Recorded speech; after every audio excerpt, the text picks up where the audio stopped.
Standing on the edge of the crater, like the prophets once said, and the ashes are all cold now, no more bullets, and the embers are dead.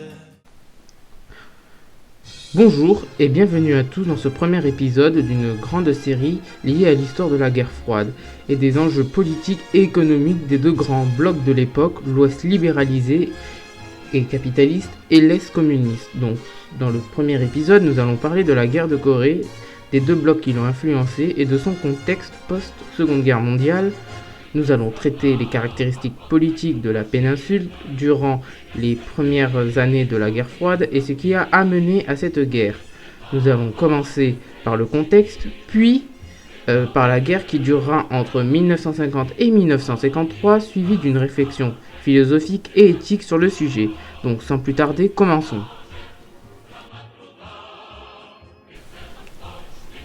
1945. C'est la fin du second conflit mondial. Après la chute du Troisième Reich par les Alliés, elle est partagée en 4 puis en 2, avec la RFA et la RDA. En Asie, l'Empire du Japon a capitulé avec les 2 bombes atomiques utilisées sur Hiroshima et Nagasaki.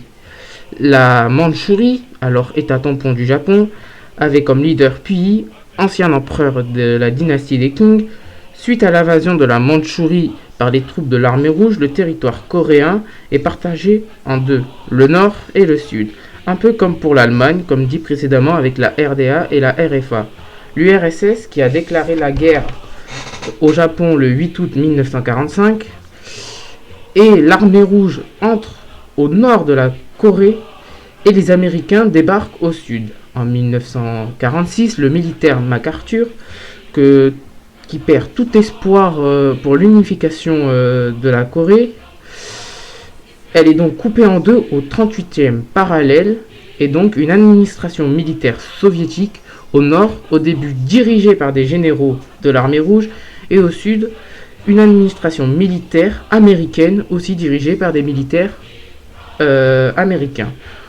Ensuite, en 1948, la République démocratique populaire de Corée est proclamée, comme la République de Corée est proclamée au sud, ayant comme leader Kim Il-sung, ancien combattant communiste contre les Japonais, parce que la Corée était une colonie japonaise. Au sud, la République de Corée est donc proclamée, avec comme premier président. Ces deux Corées sont influencées par les idées des 2 grands blocs, l'URSS pour le nord, les USA pour le sud. Avec la montée de la guerre froide, la doctrine anticommuniste de Truman, alors président des États-Unis, au sud, et la doctrine Yezdanov, politburo du PCUS. De plus, les Américains ont dû choisir le 38e parallèle, car ils avaient peur que les Soviétiques prennent le contrôle de toute la péninsule.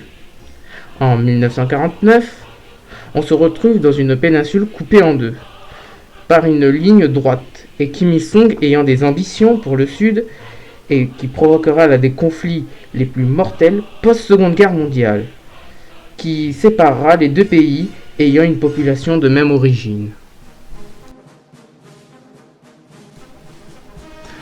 Avant 1950, Kim Il-sung, ayant ses ambitions pour le Sud, veut planifier une invasion.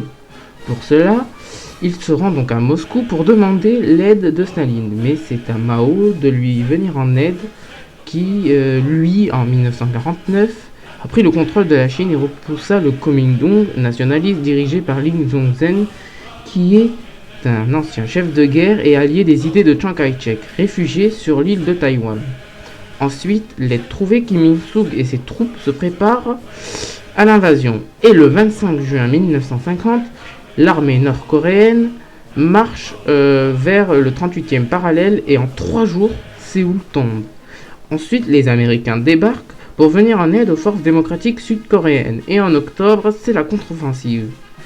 En effet, en 1950, les Sud-Coréens reprennent l'avantage. Et la Chine de Mao ne veut surtout pas avoir la présence américaine à ses frontières. Donc, il envoie un groupe armé qu'on appelle aussi les volontaires, et les communistes reprennent l'avantage pour que le front se restabilise au niveau du 38e parallèle, où était de base la frontière nord-sud. Et tout ceci se passe en 1951. Nous arrivons ensuite en 1953, où la guerre est terminée par un armistice et une zone démilitarisée qui est l'une des plus militarisées, longue de 346 km, et cette guerre a fait 3 millions de morts. Pour que tout cela arrive exactement à la même frontière. Parce que les frontières n'ont pratiquement pas bougé. Ce conflit très mortel est pour moi pas la faute des Coréens, car ils ne sont que victimes de des ambitions des grands, que ce soit du nord comme pour le sud, et que tous ces morts ne sont que liés à un haïssement politique entre le système capitaliste et communiste, car depuis 1910 et la chute des Joseon, dernière dynastie de la Corée, sa population, qui a été dominée par la colonisation japonaise puis mise au centre d'une histoire qui ne les concerne pas avec la guerre froide, nous apprend donc que durant ces dernières décennies, la Corée n'était qu'un terrain de jeu où se battaient pro-soviétiques, pro-américains, sans souveraineté et sans idée d'un pays souverain. Aujourd'hui, la Corée du Sud est plus souverain, malgré que celle du Nord dépend du bon vouloir du communisme chinois.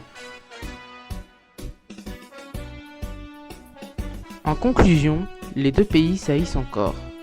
Ces derniers temps, les tensions augmentent, comme l'explosion du bureau diplomatique avec le Sud, ou encore la menace nucléaire dont les tests frôlent les territoires civils américains. En bref, malgré l'armistice, les tensions sont toujours présentes, car personne n'a vraiment gagné la guerre de Corée, car les frontières n'ont pratiquement pas bougé. C'était Histoire et Science, c'était ce premier épisode, et d'autres épisodes de cette série sont à venir.